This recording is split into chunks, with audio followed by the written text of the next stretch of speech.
Hello, Jaannetts16 here, and as you can see I've just got Formula 1 2010 on PS3, so let's open it. Put the camera down.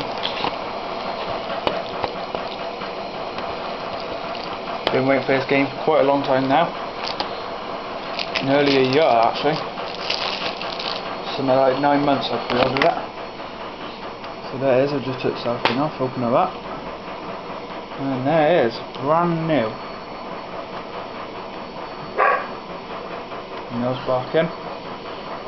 Looks pretty good though.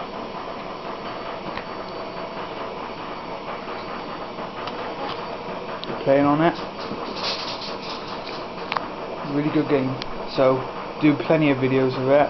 Thanks for watching. Hope you get the game soon.